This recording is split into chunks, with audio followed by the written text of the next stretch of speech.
definitely a lot of smoke in the air today. You can tell just by the sunlight and all that. Everything's more orangey, and of course the visibility is poor. As it says, for example, new air quality warning issued for Metro Vancouver as wildfire smoke arrives. It doesn't look as bad as last year though, if you guys remember that. That was really horrible in terms of the smoke anyways. A lot of people couldn't even go outside, people with some kind of health condition. Although I guess in terms of going outside, apparently those coyotes are still a thing. This one says, Coyote attack in Vancouver Stanley Park injures woman. That must be over 30 people by now. It says the Conservation Officer Service is investigating after a woman was attacked by a coyote in the Stanley Park last night. The victim suffered scratches to her upper back and shoulders after a coyote came up from behind at approximately 10 p.m. The incident occurred along a walkway near the cannon on the east side of the park. That's pretty late to be walking around there, isn't it? Although it was a little odd reading this, it says the COS will be focusing trapping efforts to specific areas to minimize the chances of catching a non-target coyote. Any coyotes captured that do not match the profile of the offending animal will be released. I'm just trying to imagine that. Okay, they're asking like the person, what did it look like? It was a coyote. It had teeth and fur.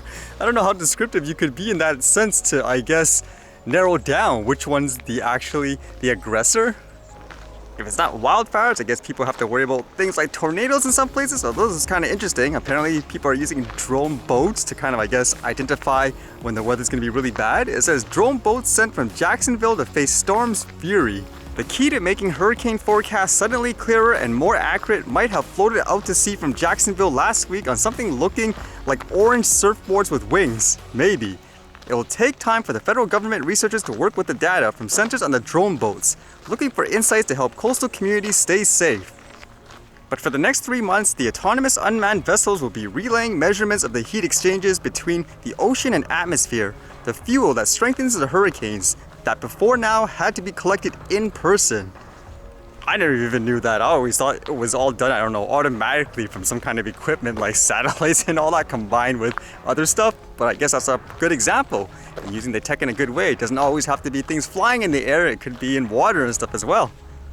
Underwater drones with cameras and stuff seem a little too cumbersome at the moment still though, just to use as, I guess, a regular person. Way too much to carry around to be convenient for you to want to do it, I guess, just whenever.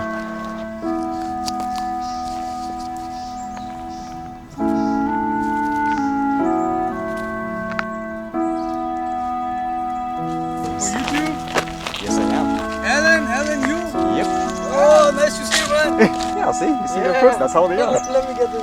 Sure.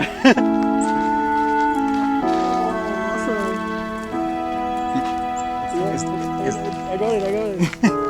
It's not scripted, but it's going to.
right, see you guys later.